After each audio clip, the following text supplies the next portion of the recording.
Today is Tuesday, April 7th. Welcome to this edition of Nevada County Now.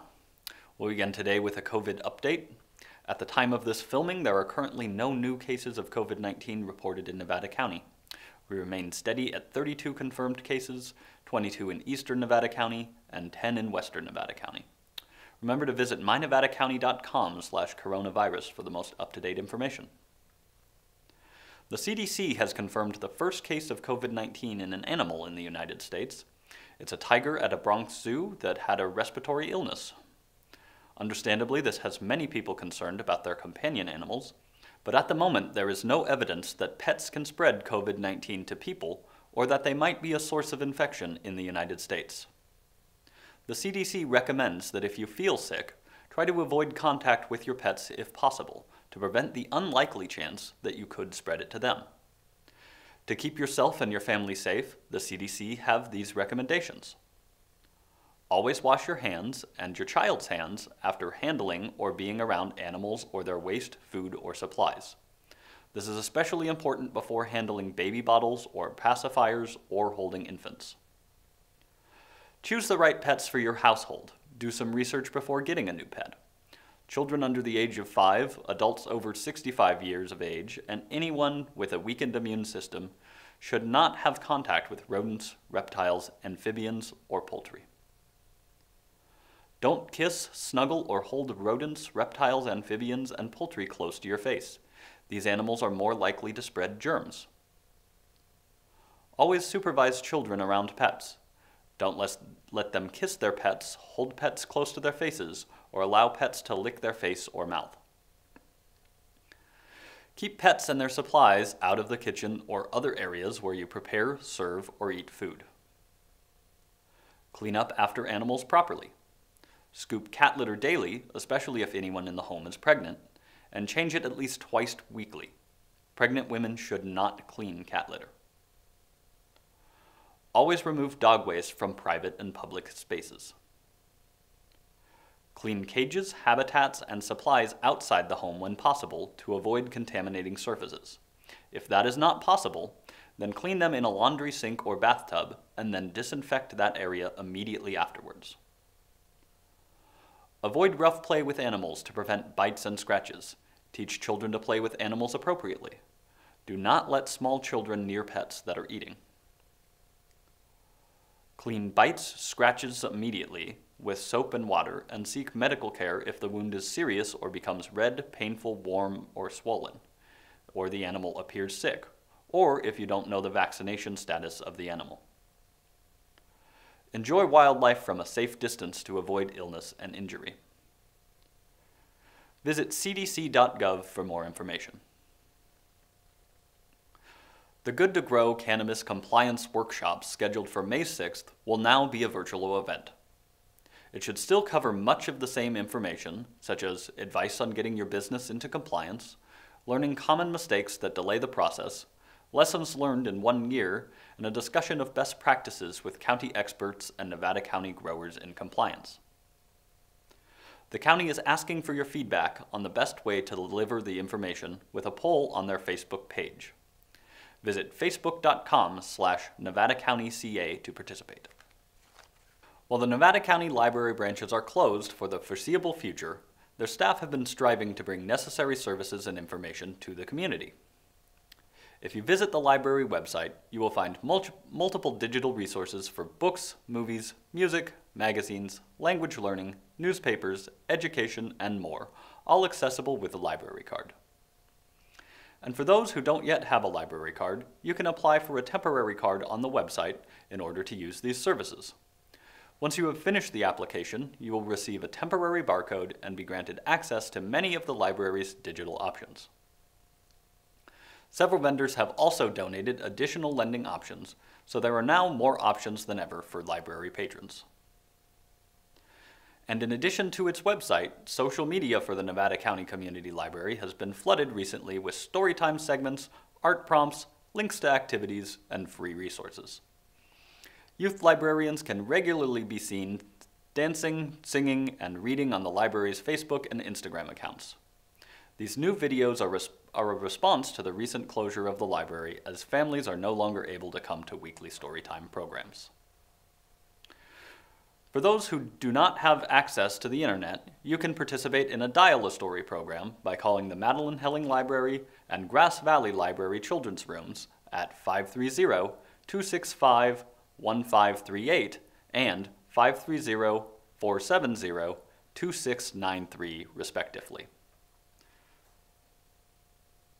Visit mynevadacounty.com/290/library to access these services. Over the last few days, I've been talking with several people around the community about how our kids are coping and the programs that are helping them. Today we'll hear my conversation with Eric Fredrickson, the superintendent of the Grass Valley School District, discussing how his district is stepping up to deal with this pandemic. Well, my name's Eric Fredrickson, and I'm the superintendent of the Grass Valley School District. And we are a K-8 district with approximately 1,800 students. We serve, we have preschool, we have before and after school care, and our schools are set up in 2 K-4 schools, 1 5-8 school, and 1 charter K-8 school. So what programs have you implemented so far to deal with the current situation? Boy, that has been quite a shift for us.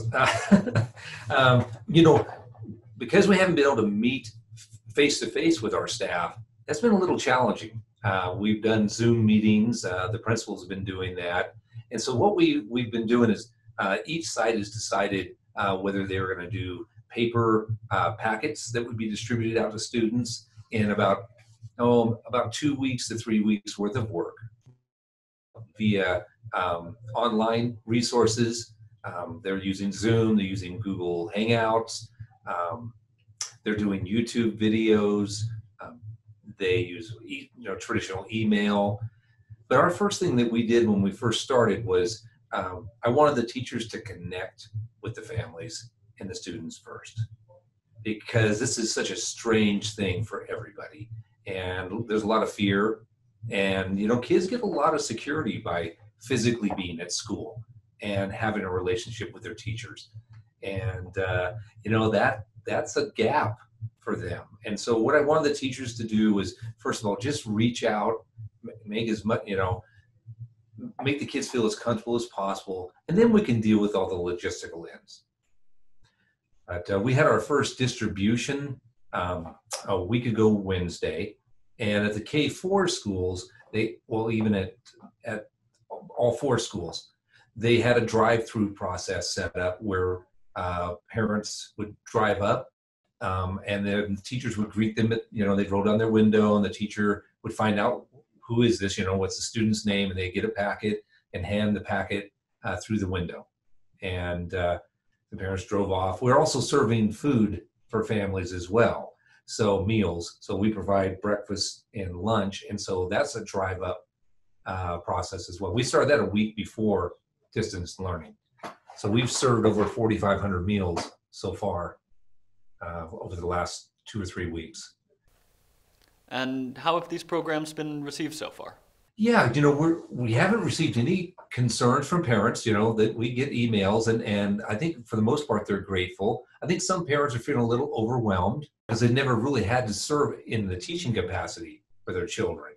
And, necessarily being at home, each home has its own environment. So maybe some aren't necessarily conducive for really learning with the routines and all the other interruptions that might be going on at home, which we don't know. That's what's so strange. We feel kind of detached from where is the learning environment for that child. Did the announcement that the school year was canceled change anything for you, or were you already anticipating it? We were anticipating that. What this did is more solidify what our timelines were going to be. So yesterday, the principals reached out to their staff and set up a calendar every 2-week distributions. After we have spring break next week, so there'll be nothing during spring break. But then we're going to be doing 2-week increments until when the school year would have ended in the first week of June. Have you noticed any increased anxiety among students? I don't get a lot of that. Our teachers have that more one-on-one contact. I know our school counselors, and psychologists, they are actually communicating with some of the families. And they know the families that already had challenging situations going on at home. they've been targeting those families and reaching out. But I know there was one parent just saying, I feel overwhelmed with the amount of emails and communication. So our staff are out there trying to do things and connect. And I think for some people that are not used to it, I can't keep up with all the emails. I can't keep up. I don't want to call you back, you know? So we're trying to find that balance. Is there anything you'd like to add? Well, I think just asking for patience, you know, because this is new for everybody. And I know that the teachers really are embracing trying to do a good job with this. They really care about the students, provide instruction for them while they're gone. And, but I think as the longer we go into this thing, I think more anxiety happens, you know, because people are feeling trapped inside, all their routines are messed up. And so I think we're just going to have to keep adjusting. It's a fluid situation. So we just have to kind of keep a lay of the land. And that's why to our staff, I just wanted to emphasize to them, stay connected with the families. We have a lot of classified employees as well, because we have a lot of support staff in our district. So use our classified staff to help you reach out to families if you have a lot of kids on your roster. So we have a lot of resources that we can use to connect. Thanks for talking to me, Eric. And again, let me say, great job to all the teachers and staff out there, whatever district you may be in. We have launched a scavenger hunt for viewers to participate in at home. Eagle-eyed viewers may have noticed something hidden in this video. For more information about this scavenger hunt, visit us on Facebook. For several years, Nevada County Media has hosted filmmakers from around the region at an event called Through the Lens. The event encourages budding filmmakers to write scripts and turn them into short movies. The filmmakers take the entire summer to create their films, and each year in the fall, we host a red carpet event at the Del Oro Theater. Like many of you, we are unsure as to what tomorrow will bring, but there is one thing we do know for sure: creativity cannot be contained. The script portion of this event is coming to an end. Scripts are due April 15th. All information can be found at nevadacountymedia.org/throughTheLens. We wanted to leave you tonight with one of the films from last year's event. Please enjoy. And remember, stay safe, take care of each other, and we'll see you tomorrow. I have prepared a serious statement. I am the maker of serious documentary films. This is my life's passion, my raison d'etre. It's been my serious honor to work with the folks from Nevada County. They are a spirited, yet serious bunch. We are proud to present a no-joke production of Understudy. We hope you seriously enjoy our film. Nevada City, California. This is the home to a fascinating and at times terrifying world of community theater. Alas, poor Yorick. I knew him, Horatio, a fellow of infinite jest and most excellent fancy. He hath borne me on my back 1,000 times, and now,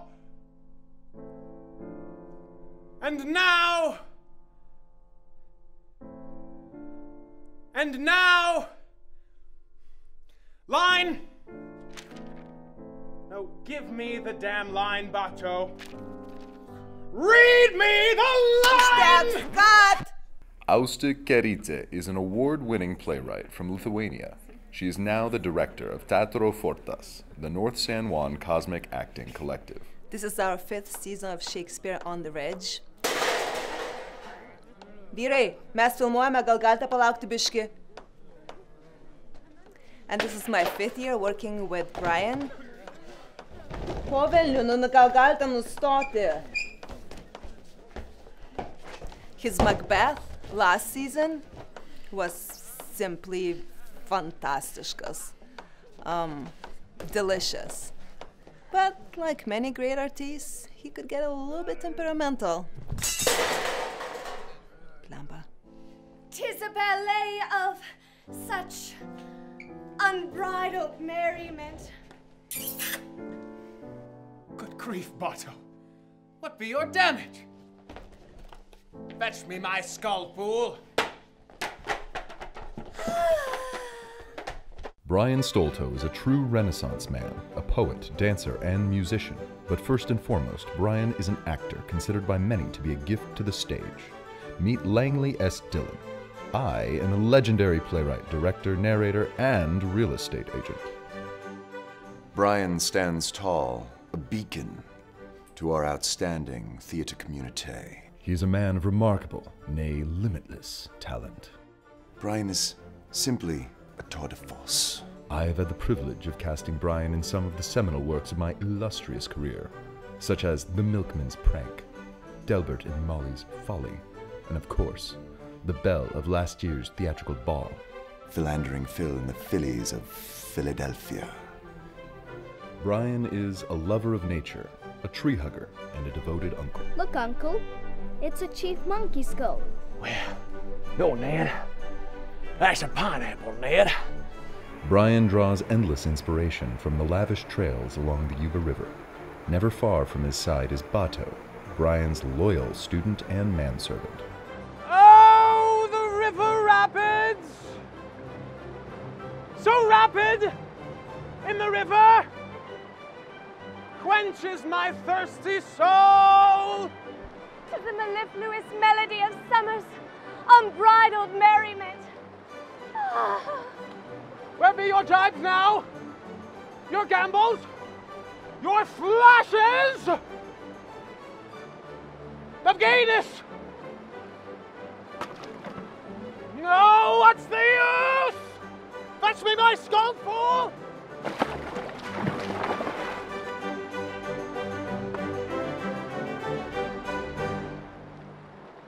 Brian has been involved in over 200 theatrical events.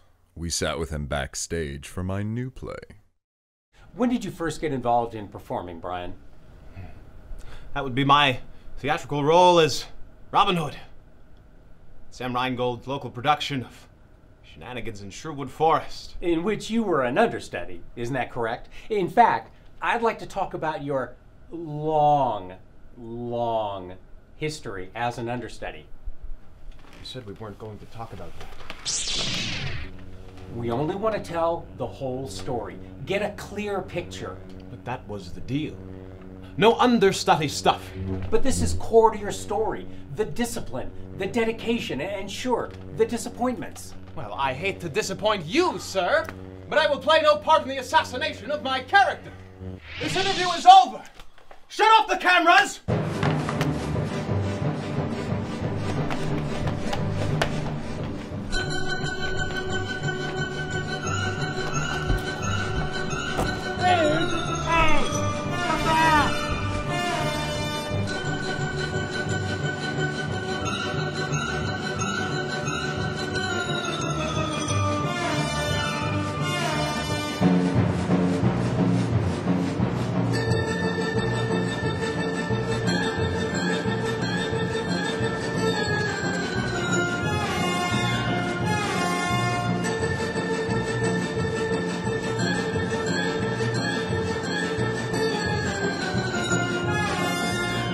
Brian has never actually appeared in front of an audience. His defining role has been that of the understudy, a person who learns another actor's role in the event that that actor can't perform. Our camera captures this candid moment as Brian bemoans the perpetual plight of his dashed dreams. I'm not asking for so very much, am I? To have my moment in the spotlight. To know the love of a good woman. You mean her, don't you, sire? Amazing. He speaks. Of whom does he speak? You know, the mysterious woman we see everywhere we go, hither and thither. Hither and thither? Yes, hither and thither. Don't even know her name. A simple romantic dinner with the woman of my dreams. Is it really so much to ask? I know, sire. I've asked the very same question of myself, hither and thither, as it were. When do I step from the shadows? When do I get to feel the love of a good woman? I suppose that question is heavy on your mind. One other thing, Brian. Can you please stop calling me fool? Of course, old friend. Mark my words, Bato. Things are going to change for us. We will have our day. Today is a monumental day. The results of the auditions for my new player announced. Brian anxiously awaits the results. Been through this so many times, I suppose it's in the hands of the gods. Cross our fingers.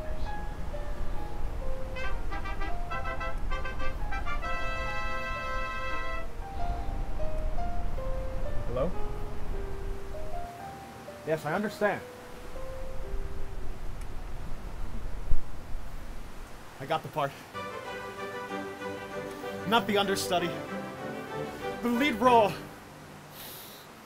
I got the part! Spring has sprung! We assemble once more, my friends! 'Tis the season of sun, magic, and song! In the spring, when the birds do sing, Sing-a-ling-a-ding, ding, ding. 'Tis the season of great majesty and sacred blessings. Sweet lovers love the spring, spring, spring. The inconvertible act of renewal is in the air, like magic. Poof! Like music. Like a strong cheese! Such fragrance. Beastly fumes at these. It is indeed upon us, sprite and nymph and wee hairy creature, the mating season of the Stegosaurus! The Stegosaurus!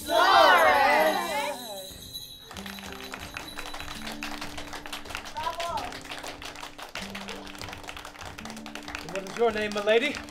My name is Sophia, my good sir. You are magnificent, Manasauna. Our story comes to an end. The bittersweet diminuendo of a moving tale of art and passion, dreams and dedication, camaraderie and significant others. There's no denying the sheer power of holding fast to your dreams and supporting the wonder that is theater of the community.